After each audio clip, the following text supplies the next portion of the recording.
गडांचा राजा, राजांचा गड, किल्ले रायगड. तर जय शिवराय मित्रांनो, आज आपण बघणार आहे रायगड या किल्ल्याचा इतिहास. तर रायगड हा किल्ला भारताच्या महाराष्ट्र राज्यातील एक डोंगरी किल्ला आहे. किल्ले रायगड हा महाराष्ट्रातील रायगड जिल्ह्यातील सह्याद्रीच्या पर्यतरांगात असून समुद्री पट्ट्यापासून सुमारे 820 मीटर उंचीवर आहे.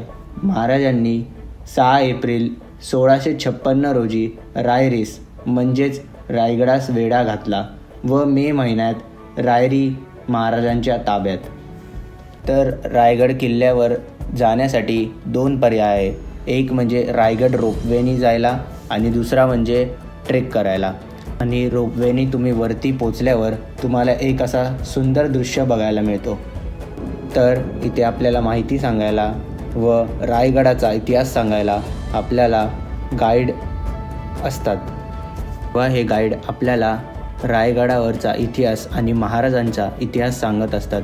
तेव्हा आपल्या अंगात एक वेगळीच एनर्जी तयार होती. रायगडाचा सर्वश्रेष्ठ प्रसंग म्हणजे शिवराज्याभिषेक सोहळा. रायगडावर 6 जून 1674 रोजी महाराजांचा राज्याभिषेक सोहळा झाला. ते आपल्याला राणी महल म्हणजे सगळ्या राण्यांचे महल बघायला मिळतात आणि आपल्याला महाराजांचे महल पण बघायला मिळतं. महाराजांनी रायगड हा किल्ला स्वराज्याची राजधानी म्हणून निवड केली. यानंतर आपल्याला महादरवाजा आणि महाराजांचं सिंहासन आणि महाराज त्याच्यावर विराजमान झालेत असं दिसतं. त्यानंतर थोडंसं पुढे गेल्यावर आपल्याला बाजारपेठ ही दिसते. ही बाजारपेठ खूप मोठी आहे. त्याच्यानंतर थोडे अजून पुढे गेल्यावर आपल्याला जगदीश्वराचे आणि महादेवाचे मंदिर दिसते. मला वाटत असेल हे मंदिर नसून मस्जिद आहे, कारण हे बाहेरून मस्जिदीसारखं दिसतं, पण कारण याच्या मागे इतिहास आहे. महाराजांच्या काळी मुघल लोक आपले मंदिरं हे नष्ट करत होते. त्यामुळे महाराजांनी ही कल्पना सुचवली आणि त्याला बाहेरून मस्जिदीचा आकार दिला. या कारणामुळे मुघल लोकांनी हे कधी नष्ट करायचा प्रयत्न केला नाही. आणि रायगड किल्ल्यावर 3 एप्रिल 1680 रोजी महाराजांनी आपले प्राण या गडावर सोडलेले. आणि हा दिवस आपल्यासाठी एक काळा दिवस आहे आणि या दिवशी आपण आपला राजा गमावलेला.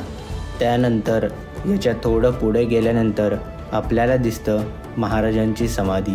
त्याच्या साईडलाच आपल्याला दिसतं वाघ्या कुत्र्याची समाधी. इतिहासात असे म्हणले जाते की शिवाजी महाराजांच्या अंत्यसंस्कार चालू होता तेव्हा शिवाजी महाराजांच्या वाघ्या नावाच्या कुत्र्याने त्या आगीत उडी मारली. त्यामुळे इथे आपल्याला वाघ्या कुत्र्याची समाधी पण बघायला मिळते. त्यानंतर आपल्याला इथे टकमक टोक बघायला मिळतं. तर इथे आपल्याला हिरकणी टोकसुद्धा बघायला मिळतं. रायगडाचा इतिहास आणि महाराजांचा इतिहास ऐकून अंगावर काटा आला आणि अंगात एक वेगळीच पॉझिटिव्ह एनर्जी निर्माण झाली. मी आशा करतो तुम्हाला ही व्हिडिओ नक्की आवडली असेल आणि तुम्हाला पण रायगडाचा इतिहास आणि महाराजांचा इतिहास ऐकून नक्कीच अंगावर काटा आला असेल आणि एक पॉझिटिव्ह एनर्जी तुमच्या अंगामध्ये निर्माण झाली असेल. तर बोला छत्रपती शिवाजी महाराज की जय. धन्यवाद.